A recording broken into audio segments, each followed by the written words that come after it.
Good morning to everybody. This is Sunita Balniketan Senior Secondary School, Madhura Puntla, Jodhpur, and Sunita Global Secondary School, Priyam Nagar, Jodhpur. I am Om Prakash Sutha, English teacher. You are welcome to online classes. Today, uh, for class 10th, we will study poem कविता पढ़ेंगे हम जो एक साथ दो poem दी गई है lesson 1 के बाद में दो टोटल आपके आई थिंक 11 पोएम्स है 11 पोएम से दो पोएम आज ही पढ़ेंगे बहुत छोटी पोएम है और if possible we will go for question answers also so poem के आपके टोटल आई थिंक ये प्रॉज सेक्शन की बात प्रॉज तो चल रहा है हमने ऑलरेडी 3 लेसन पढ़ लिए वो बोर्ड में 11-19 नंबर के क्वेश्चन आएंगे कैसे आएंगे मैं सिलेबस में समझाया था और सिर्फ समझा दूंगा बाद में अब जो बुक 1 में ही जो फर्स्ट फ्लाइट है आपके 11 पोएम है see this PDF will be given to you you can also visualise कैसा क्वेश्चन आएंगे ठीक है तो अभी जैसा हम पार्ट में कर रहे हैं बुक 1 प्रॉज सेक्शन भी आपका चल रहा है साथ में ग्रामर भी चल रहा है और बुक 1 में आज हम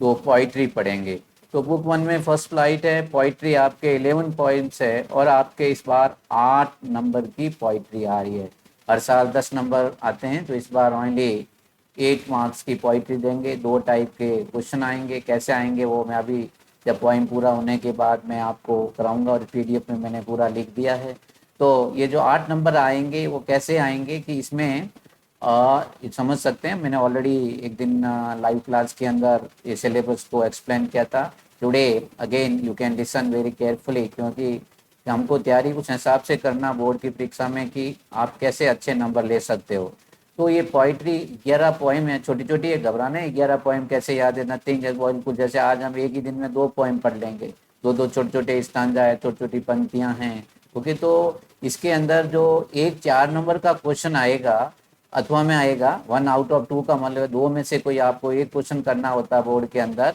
उसमें कोई स्टांजा की पोएम की 2-4 लाइनें दे देंगे उन लाइनों को समझ करके आपको उनका कि भाई लाइनों में कवि क्या कह रहा है तो उसको बोलते हैं कंप्रहेंशन एंड एप्रिसिएशन कंप्रहेंशन का मतलब समझाना और एप्रिसिएशन का मतलब उन लाइनों की प्रशंसा करना मतलब what about this line what कवि वांट्स टू से इन दिस लाइन तो मैं कैसे करते हैं इसको मैं जब ये पॉइंट पूरा होगा तो आप जैसे मैं आई विल एक्सप्लेन यू तो एक तो ये 4 नंबर का एक सवाल आएगा 2 क्वेश्चन दिए रहेंगे आपको पोएम कविता की कोई 3-4 लाइनें दे उनको समझाना पड़ता है फिर आपको क्वेश्चन आंसर आते हैं 3 क्वेश्चन दिए रहेंगे 3 में से कोई 2 क्वेश्चन करने पड़ते हैं और ये 2-2 नंबर के छोटे छोटे आपको 2-3 लाइन में आंसर लिखना पड़ता है 20 वर्ड्स एंड लिमिट उसकी तो 20 वर्ड्स का मतलब 2-3 लाइन में उसका आंसर देना पड़ता है 2 क्वेश्चन करने पड़ते हैं और हर एक क्वेश्चन की जो वेटेज है वो 2 नंबर है तो 4 नंबर क्वेश्चन आंसर के और 4 नंबर स्टांजा के एक्सट्रैक्ट के तो आपके 8 नंबर का इस बार 2022 में जो बोर्ड का पेपर होगा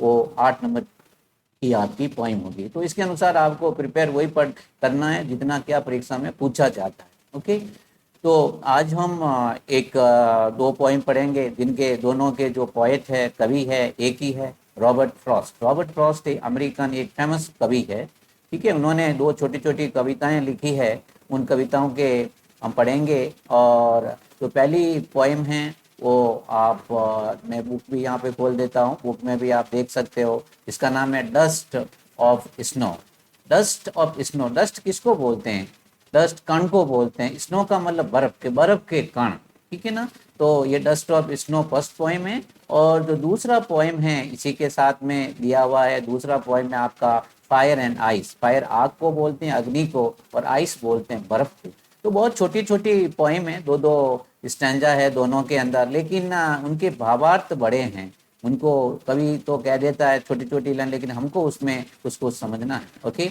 तो first poem we will read without wasting our time dust of snow का बर्फ के कण डस्ट वैसे धूल को भी बोलते हैं लेकिन यहाँ अर्थ होता है डस्ट ऑफ स्नो का मतलब धूल बर्फ के कण अब इसमें होता क्या है इसका जो सेंट्रल आइडिया है कि जो कवि है क्या होता है कि एक बार एक हेमलॉक कोई ट्री होता है एक पेड़ के नीचे खड़ा रहता है थोड़ा उदास होकर घर से क्या पता झगड़ा हो गया या कुछ ऐसे होकर के उदास निराश होकर के पेड़ के नीचे वो खड़ा रहता है और उसके ऊपर एक कोई जो पेड़ की डालियां होती है, ब्रांचेस, उसके ऊपर कौवा बैठा है और कौवा क्या करता है, उसके बाद डालियों को हिलाता है, तो उस कवि के ऊपर वो बर्फ के कण गिरते हैं, तो कवि का मूड चेंज हो जाता है। ये प्रकृति की चीजें होती है और मूड चेंज हो जाता है, तो अपना जो बचा हुआ दिन खराब है वो उसका दिन अच्छा निकल जाता है। उसी के बारे में इस पोएम के अंदर कहा गया है। ठीक है, तो इसका सेंट्रल आइडिया क्या है मैं अभी समझाऊंगा आपको, फिर भी मैं पहले सेंट्रल आइडिया के सेंट्रल आइडिया मतलब केंद्र विचार क्या है इस पोएम का, थीम ऑफ द पोएम, इस पोएम से हमको क्या शिक्षा मिलती है।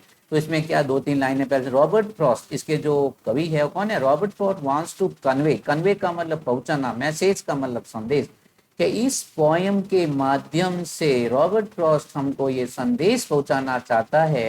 ये पोएम का नाम है डस्ट एंड स्नो, मतलब बर्फ के कण, दैट समटाइम्स, के कभी कभी सर्टेन सिंपल मोमेंट, के जिंदगी के ऐसे कुछ साधारण क्षण होते हैं या काम होते हैं, वो हम बहुत ही महत्वपूर्ण होते हैं। क्या ले may have large significance, large का मतलब बड़ा, सिग्निफिकेंस का मतलब महत्व, इन आवर लाइफ, के कभी कभी कुछ ऐसी चीजें भी होती है, जिंदगी के छोटे जो क्षण होते हैं या काम होते हैं, वो हमारे जीवन में बहुत ही महत्वपूर्ण होते हैं। जैसे एक बर्फ का कण था, उस कवि के ऊपर गिरा, कवि का मूड चेंज हो गया। ऐसे ही बोलते हैं, छोटे कोई जिंदगी में कोई चीजें होती है वो हमारे जीवन में बहुत महत्वपूर्ण होती है, और हो सकता है कि वो हमारे जीवन को बदल दे, हमारे मनोदृष्टि को बोलते वो बदल दें, या मूड बोल, change of mood in our life of person और बेटरमेंट, बेटरमेंट का मतलब बेहतर के लिए।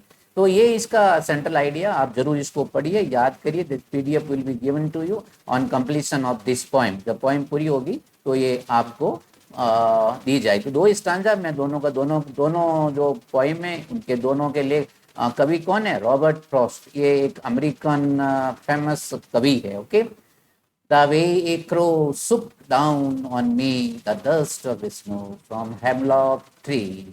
अब ये छोटे सी चार लाइन है, लेकिन देखिए कितना इसमें सार छिपा हुआ है।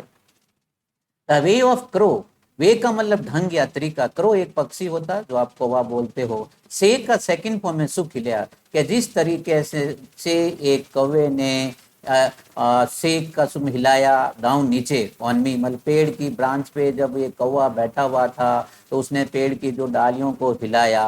द डस्ट ऑफ स्नो, बर्फ के कण, फ्रॉम ए हेमलॉक ट्री, वो पेड़ का भी एक जैसे एक क्या है, जहरीला पौधा होता है हेमलॉक, जैसा मारवाड़ में धतूरा बोलते हैं, जस्ट लाइक धतूरे का पेड़ था, उसके नीचे खड़ा था एक कौवा, ऊपर बैठा हुआ, उसने पेड़ की डाली को हिलाया और उस जो बर्फ के कण थे वो कवि के ऊपर गिरे। तो इसमें यही कवि कहना चाहता है कि वो थोड़ा सा मतलब अच्छे मूड में नहीं था, लेकिन जब उसके ऊपर ये कण गिरे तो क्या घटना घटी। ओके, तो इसमें ये द पोएट वाज स्टैंडिंग, कहने का मतलब इसमें दो चार लाइन हम कहेंगे तो this what I have written here, the poet was standing under a hemlock tree, a crow sitting on the tree shook it and the particles of snow, what is particles, कण, किसके कण, बर्फ के कण, के कवि एक हेमलॉक ट्री के नीचे खड़ा था, कौवा ने उसके पेड़ के ब्रांचेज को, डालियों को हिलाया और कवि के ऊपर वो जो बर्फ के कण गिरे। Okay, particles of snow, okay, fell on the poet, fall का सेकंड में फेल, गिरे किसके ऊपर, कवि। I think you understood this stanza. Now next, अब ये तो ठीक है कि भाई poet was standing under the hemlock tree, उसके ऊपर क्या गिरा, बर्फ के खंड गिरे। अब उसका क्या हो गया, मूड चेंज हो गया। फिर नेक्स्ट में वही उस बात को कह रहा है, okay, has given my heart a change of mood and saved some part of day I had ruled। बहुत अच्छी बात। अब देखो गिरा तो क्या हुआ, has given my heart, यहाँ हैज गिवन माई हार्ट का मतलब होता है हैज गिवन मतलब प्रदान करना, किसी चीज को देना, तो उसने मेरे दिल को क्या दे दिया, बदल दिया, मेरे दिल को क्या दिया, ए चेंज ऑफ मूड, मूड बोलते हैं मनोस्थिति, मनोदशा, आपकी मूड है, उसको जब बर्फ के कण उस कवि के ऊपर गिरे तो उसका मनोस्थिति थी जो थोड़ा वो मूड अच्छा मूड नहीं था, उसको क्या हो गया, बदल दिया। Okay, and saved some part, save का मतलब बच गया, जो उसका मूड पूरा दिन खराब होने वाला था, जो बचा हुआ दिन था, आधा दिन जो भी बचा था, उसका दिन वो बच गया अच्छे काम करने के लिए, डे मतलब एक दिन का। आई हैड रूड, रूड का यहाँ पर अर्थ होता है कि हेल्ड इन रिग्रेट, दुखी रहा, तो आई हैड रूड मूड, ये मूड का मतलब दुखी रहना, थोड़ा उदास था कभी, तो उसका जो उसकी वजह से जो दिन खराब होने वाला था वो उसका दिन बच गया। ठीक है, तो ये बहुत ही सिंपल है। इसमें इंग्लिश में हम ये कह सकते हैं the poet was in sad. In second stanza में कवि क्या कह रहा है कि कवि था वो दुख के मूड में था। The poet was in A sad mood when A crow shook down, जब उस क्रो ने पेड़, सेक का सेकंड फॉर्म में पेड़ को हिलाया। Okay, crow shook down the particles of the snow on to him. Particles of snow मतलब बर्फ के कण जब उसके ऊपर गिरे, okay, to on to him, this change his mood. वो क्या हो गया, उसका मूड बदल गया, change his mood. And he remained happy, और फिर वो क्या रहा, रिमेन रहा, हैप्पी का मतलब प्रसन्न रहा, during the rest of the day, जो बचा हुआ दिन था, मतलब अच्छे काम करने के लिए, उसका जो दिन खराब होने वाला था वो अच्छे काम के लिए वो दिन बच गया। तो आई think you understood both the stanza. If you read both the, मैंने दोनों स्टैंजों को फिर एक्सप्लेन किया हुआ है, आप इसको इजीली यू कैन अंडरस्टैंड। अभी मैं उसका भी क्वेश्चन आंसर में इसको समझाऊंगा। Now we will move to poem number 2। Poem दूसरी पोएम में सेम पोएट है, ये दोनों पोएम आज पढ़ना है, दोनों को we have to finish today question including question answer. Okay, अभी पहला तो आपको समझ में आ गया भाई, ये एक बर्फ के कण के बारे में कहानी थी। जो एक कवि था वो एक हेमलॉक, जो धतूरे को पॉइजनस पेड़ होता है उसके नीचे खड़ा था, उसके ऊपर बर्फ के कण गिरे, घर से दुखी हो गया था, तो उसका दिन अच्छा हो गया, प्रसन्न हो गया, और जो बचा हुआ दिन उसका बच गया अच्छे काम करने के लिए। दैट वाज द पॉइंट, ये एक पॉइंट। अब दूसरा फायर एंड आइस। फायर बोलते हैं अग्नि को, आइस बोलते हैं बर्फ को। अब इसमें पॉइंट तो सेम है, कौन है इसका पॉइंट है, रॉबर्ट फ्रॉस्ट। अब इसमें ये कवि कह रहा है कि आपने भी सुना होगा कि भाई बहुत से लोग कहते हैं कि तीसरा विश्व युद्ध होगा, कब होगा ये तो पता नहीं, यदि होगा तो पूरी दुनिया क्या हो जाएगी, नष्ट हो जाएगी। आज जो विश्व में बड़ी बड़ी शक्तियां, उनके पास परमाणु बम, हाइड्रोजन बम, पता नहीं कौन कौन से बम उन्होंने रखे हुए हैं। और एक किसी ने कहा कि ये जो दुनिया पूरी है पृथ्वी के ऊपर एक सूखे घास के ऊपर खड़ी है, और सूखे घास को एक सिर्फ आग के क्या बोलते हैं, एक मतलब what is called, we call match, एक स्टिक की जरूरत होती है, जो छोटी सी आग की चिनकारी लग गई ये पूरी दुनिया खत्म हो जाएगी। तो इसमें कवि यही कह रहा है कि एक दिन ऐसा आएगा कि दुनिया खत्म हो जाएगी, नष्ट हो जाएगी। वो या तो बर्फ फायर से होगी या फिर आइस बर्फ से होगी। यहाँ फायर का मतलब होता है डिजायर, इच्छा। एक देश की इतनी इच्छा बढ़ गई, जैसे अभी अभी रिसेंटली आपने चाइना के बारे में सुना था कि चाइना ने कोरोना वायरस है इसको बायोलॉजिकल लैब में बनाया था, और ये पूरी वो चाइना का क्या इच्छा थी कि वो विश्व शक्ति बन जाए, अमेरिका, यूरोप और ऑस्ट्रेलिया देशों को पिछड़े रख दे और वो विश्व शक्ति बन। तो ये दुनिया का नष्ट करने का एक उसका माध्यम था। अब हम बात करते हैं आइस। आइस का मतलब hated.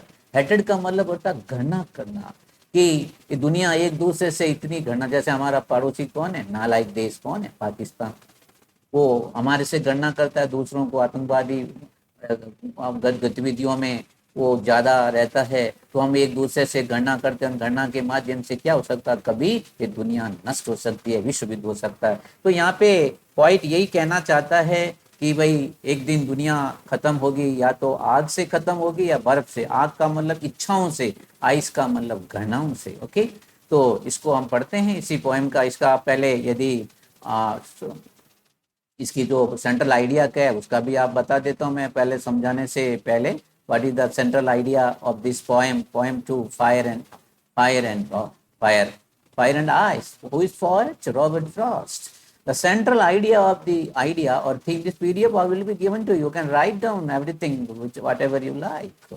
The central idea of the theme of poem, क्या है इसका पोएम का केंद्र विचार, क्या शिक्षा मिलती है इस पोएम से। पोएम दो स्टैंजा है, बट ये इनके विचार बहुत गहरे हैं। The poem Fire and Ice is composed by famous American poet Robert Frost. Famous प्रसिद्ध एक अमेरिकन पोएट रॉबर्ट फ्रॉस्ट ने इस पोएम की रचना की है। That end of the world, कि दुनिया का अंत होगा, कि दुनिया का अंत विल कॉज, कि जब दुनिया का अंत होगा उसका कॉज मतलब कारण होगा, due to unending desire. Unending का मतलब है जिसका कोई अंत नहीं, इच्छाओं का। अब हर एक देश का पता नहीं, कोई बोलते हैं ये हम चंद्रमा पे बस्ती बसाएंगे, कोई कुछ बोल रहे नहीं, चंद्रमा क्या बोलते हैं, मंगल ग्रह पे, ओके, मार्स पे, और मतलब desire and desire, unending desire, ये एक दिन आग में बदल जाएगा। या फिर हेटर्ड, हेटर्ड का मतलब आइस, आइस का मतलब एक दूसरे से दुनिया घृणा करेगी अमंग द ह्यूमन बीइंग, मानव के बीच में,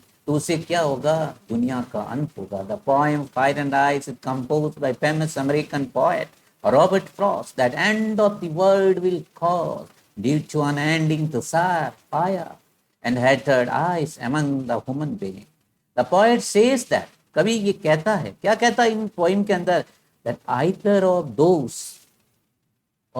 two, कि ये जो दोनों में से कोई एक दुनिया का अंत होगा, चाहे वो आग से हो या आइस से। आग का मतलब इच्छाओं से और आइस का मतलब होता है घृणा से। आइदर ऑफ दोज, मतलब कोई इनमें से कोई दो, दैट इज डिजायर और hatred is sufficient to end this world, ये दो चीजें दुनिया का अंत करने के लिए पर्याप्त है। Okay, now will read this poem. कवि रॉबर्ट फ्रॉस्ट इन दो स्टांजा में क्या कह रहा है, ध्यान से चुके, दो स्टांजा है और दो पोइम है इसमें। मुझे आशा है कि इन दो पोइम में से एक स्टांजा आपके बोर्ड की परीक्षा में जरूर आएगा। ओके, तो फायर अग्नि, आइस बर्फ, some say the world will end in fire, some say in ice. From what I have tasted of desire, I hold with those who favor me, favor fire. Okay, यहाँ तक ही पढ़ते हैं पहला stanza. सम से, कि कुछ लोग कहते हैं, सम का मतलब होता है कुछ लोग क्या कहते हैं, देखो, सम से द वर्ल्ड विल एंड, के दुनिया का अंत हो जाएगा इन फायर, फायर का मतलब आग से, आग से का मतलब होता है अनलिमिटेड डिजायर, इच्छाओं से, कि हर देश अपनी अपनी इच्छाओं की कोई लिमिट नहीं है, वो लिमिट क्रॉस करेगा तो दुनिया का अंत हो जाएगा। और कभी कहता है सेम टाइम सम से इन आइस, कुछ लोग कहते हैं कि ये आइस बर्फ, बर्फ का मतलब होता है घृणा, एक देश दूसरे देश से घृणा करेंगे कोई अनेक अनेक मुद्दों पे, तो भी दुनिया का अंत हो जाएगा। अब कवि क्या चाहता है, कवि ये कह रहा है from what I have tested, tested का मतलब होता है अनुभव, एक्सपीरियंस, कि मेरा अनुभव यह है कि दुनिया डिजायर से खत्म होगी, इच्छाओं से, unlimited unending desire of the people of the world, उनकी है जो इच्छाएं हैं उनसे दुनिया खत्म हो जाएगी। From what I have tested of desire, what is desire, इच्छा, इच्छा का मतलब डिजायर, डिजायर का संबंध भाई सीधा फायर से है, ठीक है ना। तो आई हैव टेस्टेड का मतलब एक्सपीरियंस, मेरा अनुभव कवि कहता है कि वो प्राथमिकता दे साहित ऐसा होगा कि ये फायर से, डिजायर से दुनिया खत्म हो जाएगी। I hold with those who favour fire, hold का मतलब होता है बनाए रखना, और या यू कैन से एग्री, कि मैं उन लोगों के साथ एग्री हूँ, सहमत हूँ जो फायर का पक्ष लेते हैं। फेवर का मतलब होता है पक्ष लेना, सपोर्ट करना, पक्ष लेना या समर्थन करना, ठीक है। तो जो लोग, मैं उन लोगों के साथ सहमत हूँ, कवि कहता है, जो फेवर का मतलब इसका आग का समर्थन करते हैं, या जो अनलिमिटेड डिजायर है, इच्छा है लोगों की, उनके साथ समर्थन करना है, कवि भी उसके साथ में क्या है, सहमत है।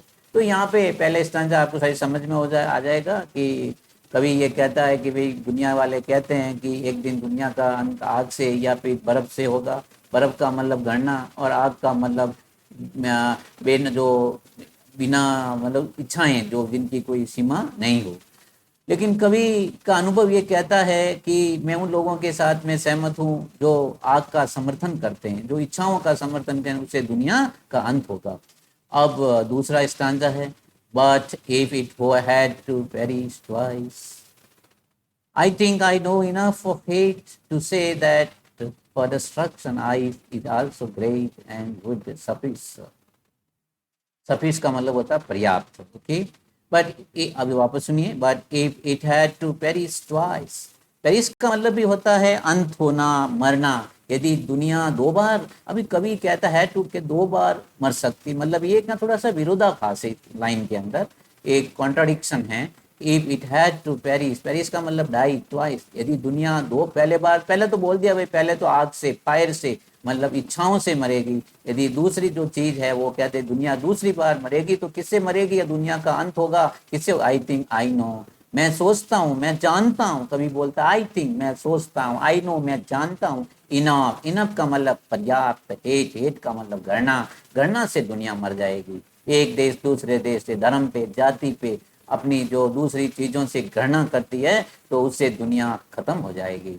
टू से दैट और डिस्ट्रक्शन आएगा। What is destruction? डिस्ट्रक्शन का मतलब भी होता है विनाश।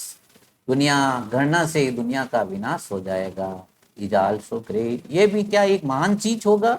Is also great, okay. And would suffice, suffice का मतलब होता है ये पर्याप्त होगा, सफिस का मतलब इनफ। तो यदि शायद मुझे क्या अभी ये क्या थोड़ा विरोधाभास है कि भाई पहले तो बताया फायर से, दूसरे में कह रहा है आई से दुनिया खत्म होगी, और ये जो गणना है और ये गणना मतलब दुनिया को समाप्त करने के लिए पर्याप्त है। पहली बार थोड़ा विरोध है, दुनिया दो एक बार ही खत्म हो सकती, दो बार तो नहीं। बोला भाई दूसरी बार होगी तो किससे खत्म होगी? वो आइस से होगी, okay. So these are two beautiful points. अब मैं इनको और थोरोली आपको वापस समझा देता हूँ दोनों पॉइंट को पीडीएफ के माध्यम से। And we will go for question answers. Okay, so we will go for now question answers. First poem की बात करते हैं। Poem 1, dust of snow, poet Robert Frost. इसका सेंट्रल आइडिया मैंने समझे, फिर एक बार सुन लीजिए। सेंट्रल आइडिया का मतलब केंद्र विचार, थीम ऑफ द पोएम, मतलब पोएम से कविता से आपको क्या शिक्षा मिलती है। Robert Frost wants to convey, convey का मतलब पहुंचाना, मैसेज का कि कवि हमको ये संदेश पहुंचाना चाहता है थ्रू के मतलब द्वारा, माध्यम कौन, डस्ट ऑफ स्नो, ये बर्फ के कण की जो कविता है। That sometimes certain simple moment, के कभी कभी सर्टेन मन निश्चित, सिंपल का मतलब साधारण, मोमेंट्स का मतलब क्षण, और एक्शन का मे है लार्जर सिग्निफिकेंस, उनका क्या हो सकता है, लार्जर अधिक सिग्न महत्व होता है in our life. And they can change the mood of the life of a person. और ये जो छोटे छोटे जो क्षण होते हैं जिंदगी के, वो आदमी के जीवन के मनोदृष्टि को बदल सकते हैं बेहतर के लिए, मतलब बेहतर काम, बेटरमेंट बोलते हैं, बेहतर। तो ये तो थीम था। अब हम स्टांजा 1। अब परीक्षा में क्या, मैं पहला आपका जो 4 नंबर का एक क्वेश्चन आता है ना, क्या था, ऐसे 3-4 लाइनें दे देंगे और उसको आपको क्या करना पड़ता है, कंप्रहेंशन एप्रिशिएशन, मतलब इन लाइनों में कवि क्या कहना चाहता है, व्हाट वांट्स टू कवि वांट्स टू से इन दीज लाइन। परीक्षा में आ जाएगा, क्वेश्चन आएगा, make comprehension and appreciation of following extract और स्टांजा। इस बार आप हमेशा तो परीक्षा में आते हैं, आपके क्वेश्चन आता है कि explain following stanza with reference to context, but वो इस बार नहीं दिया। 4 नंबर का सवाल दिया आपको, उस लाइनों को खाली समझाना है।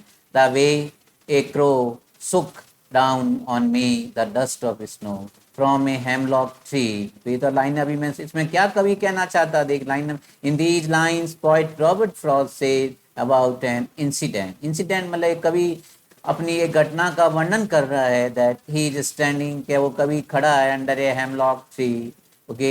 हेमलॉक ट्री एक पॉइजनस ट्री होता है, जहरीला, जिसको हम हिंदी में धतूरे का पेड़ भी बोलते हैं। A crow is also sitting on the same tree, और उसी पेड़ के ऊपर एक क्रो बैठा हुआ है। इट शोक the branches of the tree, वो पेड़ की ब्रांच को, शाखाओं को हिलाता है। एंड द पार्टिकल्स बोलते हैं कण, स्नो फेल ऑन द, और कवि के ऊपर गिरते हैं। फाल का सेकंड फॉर्म होता है फेल। तो इस प्रकार आपको ये क्या करना पड़ेगा, कंप्रहेंशन एप्रिसिएशन लाइनों को समझाएंगे। आप 3-4 लाइन लिख दोगे तो आपको ये 4 नंबर मिल जाएंगे। ऐसे ही दूसरा स्टांजा में कवि क्या कह रहा है, as given by heart a change of mood and saved some part of a day I had ruled।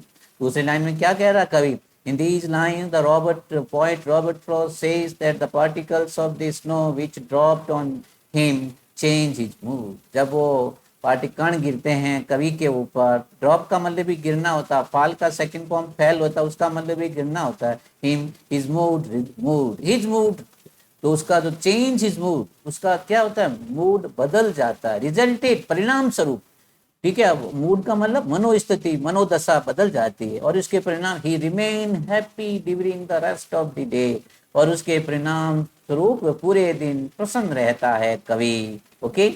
As earlier मतलब पहले वो कवि क्या था, इन सैड मूड, दुख के mood, but now no more sad, अब वो और अधिक दुखी नहीं है। After that and use rest of the day for positive purpose, और जो उसका बचा हुआ दिन है वो एक सकारात्मक उद्देश्य के लिए यूज प्रयोग में लाना चाहता है। फिर पढ़ता हूँ, आप इसको सुन लीजिए, इंग्लिश टू इंग्लिश पढ़ो, कोई डाउट है तो जरूर आप बाद में क्लैरिफाई कर लेना, okay. In these lines, the poet Robert Frost says that the particles of the snow which dropped on him changed his mood.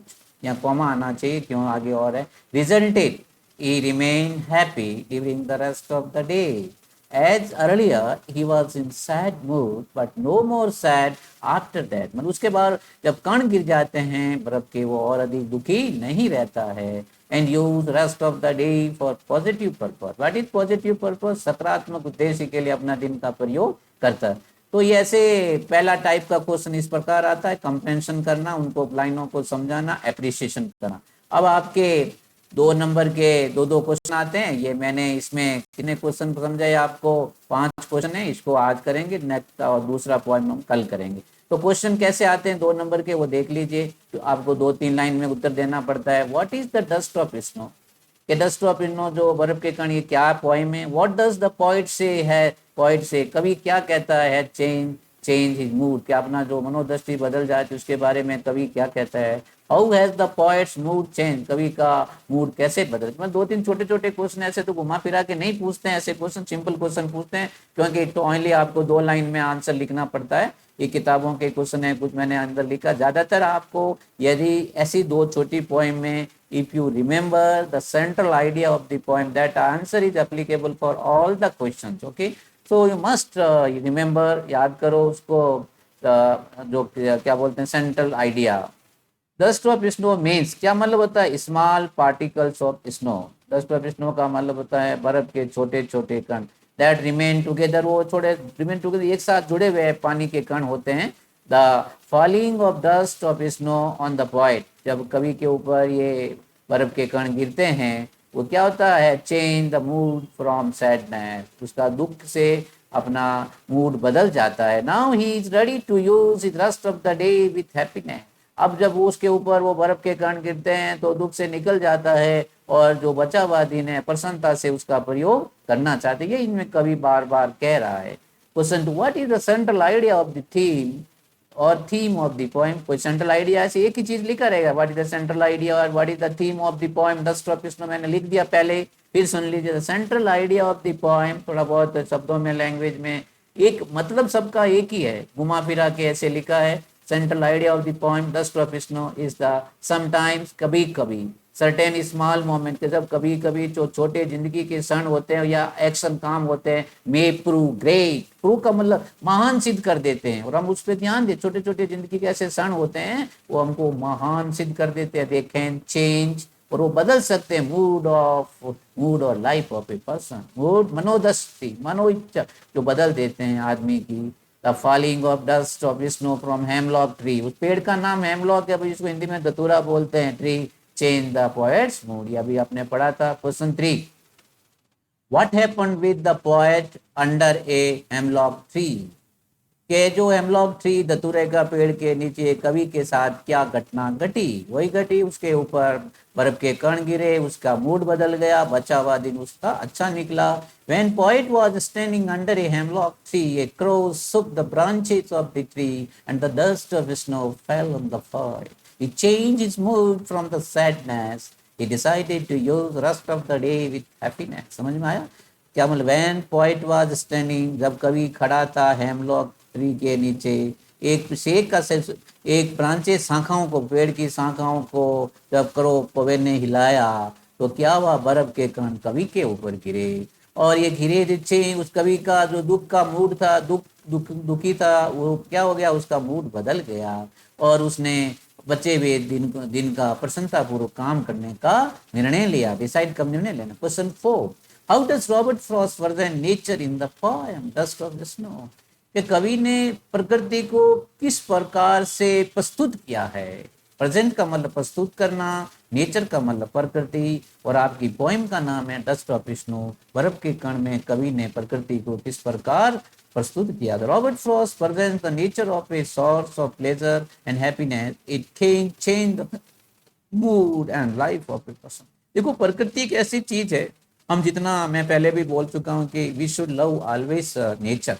Nature, घर पे पेड़ पौधे लगाओ, घर के साथ हवा पार होनी चाहिए. Always love the nature. इससे आप you will be remain happy through out your life. गाँव में रहते हो तो पेड़ पौधों के पास में रहो, दिन में ऑक्सीजन अच्छी मिलती है, वी विल बी हेल्दी। तो we should always love the nature. ऐसे कभी Robert Frost present the nature as source of pleasure. कभी क्या कि उसको प्रस्तुत किया है कि ये जो नेचर है, प्रकृति है, वो हमारे आनंद और खुशी का एक स्रोत है। प्लेजर बोलते हैं आनंद को, हैप्पीनेस प्रसन्नता का स्रोत। सोर्स का मतलब क्या है? स्रोत है। इट कैन चेंज, ये क्या बदल सकती है? The mood of life, mood and life of a person. Mood मनोस्थिति, मनो इच्छा, और जिंदगी के भी, हमारी जिंदगी को भी बदल सकती है। Nature is always source of Joy. प्रकृति हमेशा आनंद का एक स्रोत है टू द पर्सन, मतलब किसी व्यक्ति के लिए। Last question, what does dust and snow indicate? Indicate का मतलब संकेत। क्या संकेत करती है ये जो पोएम? यही करती है भाई, छोटी छोटी चीजें होती हैं हमारे जीवन को बदल देती है। The poet dust and snow which is composed by Robert Frost. What is compose? जो डस्ट एंड स्नो पोएम है, जो बर्फ के कण की जो पोएम है, रचना किसने की है इसकी? Robert Frost. Indicates a moment, कुछ क्षण होते हैं और एक्शन काम दैट सीम सिंपल, तो दिखने में बहुत सिंपल होते हैं, साधारण, but it has larger significance, लेकिन उनका बहुत अधिक महत्व होता है in life of a person. The falling of dust of snow. Falling का मतलब गिरना, जो बर्फ के कण, जो हेमलॉक के ऊपर पेड़ से बर्फ के कण गिरते हैं, tree changes the mood of the poet and he gets rid of sorrowful mood. Rid का मतलब छुटकारा पाना। वो कभी जो एक दुखी मूड में था, उससे उसको क्या मिल जाता है? छुटकारा मिल जाता है। ही डिसाइड्स, और वह निर्णय लेता है, टू स्पेंड, स्पेंड का मतलब बिताना, rest of the day in joyful manner. Joyful मतलब आनंद पूर्वक तरीके से पूरा दिन, बचा हुआ दिन वो बिताना चाहते हो। So all these are the question you have to read back. वो दोनों स्टांजा मैंने एक्सप्लेन किया, लिखा है, क्या मीनिंग है। उसके बाद 5 क्वेश्चन है, इनको बार बार पढ़ो, अनेक बार पढ़ो और याद करो, पोइम पढ़ो। और this PDF will be given to you tomorrow. ये मैं कल एक पोइम बचा है, कल इसको समझाने के बाद आप इसके नोट्स बना सकते हो। दोनों पोइम इंपॉर्टेंट है। I hope you will get 1 stanza from out of 2 poem. और नहीं तो क्वेश्चन तो दोनों पोइम से एक क्वेश्चन बोर्ड में 2 नंबर का आना हमेशा यही होता है। जब बोर्ड का पेपर सेटअप होता है तो बिगनिंग पोइम से जरूर क्वेश्चन पूछते हैं। ओके, तो we will end here. Thank you very much, have a nice day.